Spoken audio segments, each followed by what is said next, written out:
am required by YouTube to let you know that I do get a commission if you pick up Aperty, Luminar Neo, or any of Skylum's products because they are nice enough to be a sponsor of this channel. But I have not been paid directly to make this video for you today. I'm 𝑧Wade, the 𝑧Wade, and 𝑧Wade Photo, and I am super excited to finally, after a long wait, be able to give you a crash course of the functions and features of Skylum's Aperty. In this video, I'm going to go slider by slider and show you the effects of each aspect of this incredibly powerful portrait editing software. At the launch of this video, for the last week, I have not only been going through Aperty and figuring out what it can do, I've actually gone back to some of my old shoots so I can apply these retouchings to those images. Have you ever heard the phrase, there's no substitute for hard work, taking your time, and doing it right?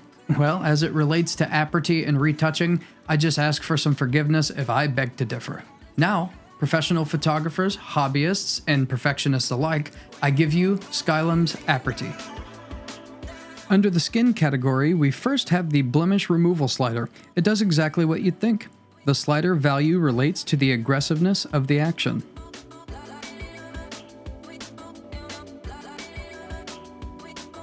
Freckles. This one is cool because blemish removal removes freckles, and maybe you want that. I don't, because freckles make you, you. So this slider at 100% removes them for fashion magazines, and decreasing this slider allows them to come back as prominent as you desire. Details. That's simple. If you max it out, you let more details through. If you lower the slider, things get more smooth. Think of the value as 100% details or 0% details. Skin smoothing. This is where that fashion magazine look is going to get refined. Details is the same as above. How much detail do you want to come through the smoothing process? 0% detail is the unrealistic magazine glow, if that's your goal.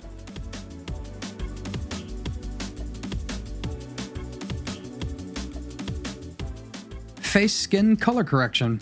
As you increase the value of this slider, it tones down the colors and tones as if it's applying a very subtle desaturation and/or blend of the colors and tones. So patchy or otherwise uneven colors in the facial skin, like red patches, begin to blend a little. You can also skip down to body skin and do the same thing. Keep in mind that color tattoos will have this effect applied, and it appears much less subtle on those tats. While there is a masking section in this version of Aperty that may or may not allow removal of specific sections of effect in the future, it is not currently available in my affiliate beta license. One more caveat, I generally instruct my models to be subtle and strategic with their makeup, so I do not have any images where there is a great need for face skin color to be heavily altered, so your experience may vary. Dark circles removal. This slider is unique right now because it's behaving like a global god slider, which I am here for. The name would suggest that it just removes dark circles from around the eyes, and that it does very well. But a slight increase of this value removes dark circles around everything, including skin blemishes that cause darkness around the blemish. Currently, many of my images, where my goal is a more natural look, are good to go after only using a small increase in this slider alone. Face brighten. It does exactly that. But this slider is really powerful, so be gentle. Shine removal removes glare or shine caused by your lighting. Nothing too complicated there. I'll just say that Aperty does it cleanly. On to eyes, the first thing we can do is literally change the color of the iris. If and only if you do, the iris visibility slider controls the intensity of the iris color change. Iris flare just takes the place of the old practice of manually painting in a little sparkle. Redness removal does what it says, so does eye whitening, but eye enhancement is the fun one. When I enhance eyes in competitors' programs, I paint the eye, or at the very least use AI to mask the eye, and add clarity, which darkens it, so then I have to add exposure. With this slider, I just slide it and it does that for me.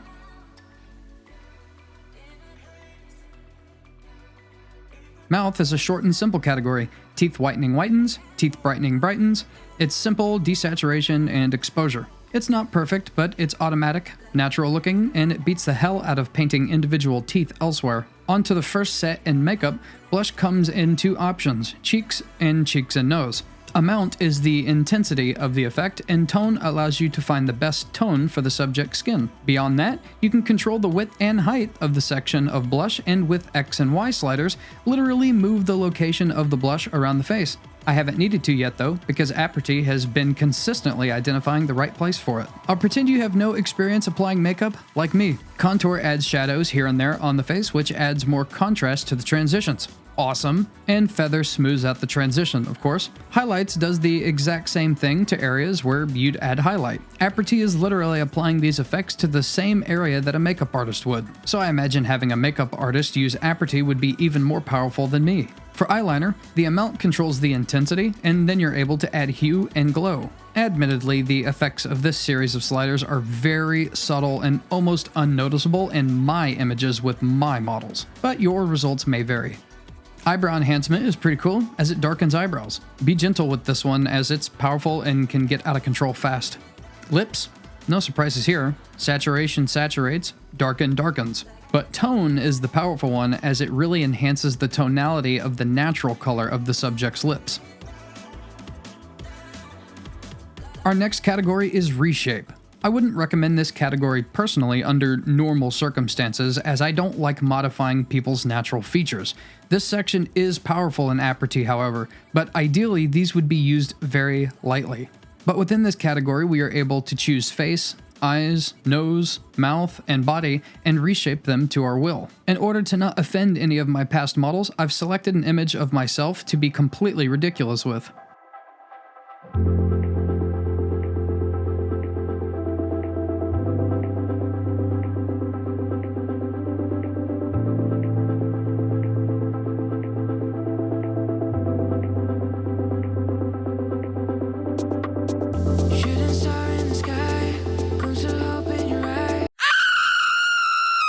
We move into our final category, which is creative. First, let's get the self-explanatory ones out of the way and end on the unique offerings in Aperty.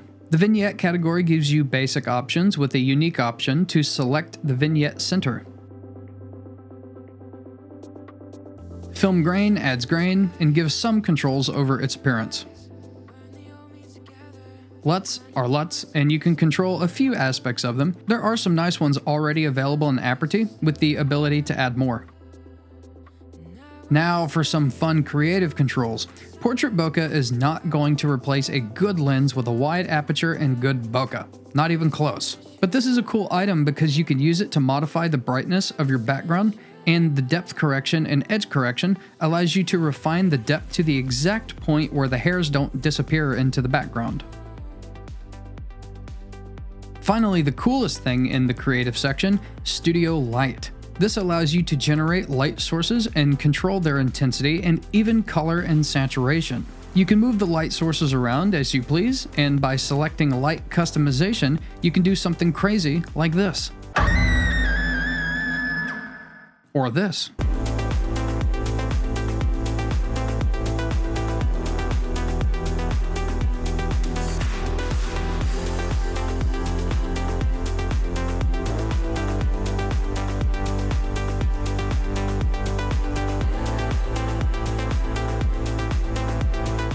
And that has been your crash course of the features and functionality of Skylum Aperty. If you'd like a deeper explanation of what Aperty is, you can check out this tag up here. And if these videos have sparked your interest enough to check out Aperty for yourself, a link in the description will take you exactly where you need to go to check it out for yourself. And if it's not for you, you get a 14-day money-back guarantee. I'm Z Wade, the Z Wade and Z Wade Photo, and stay sharp and blemish-free, YouTube.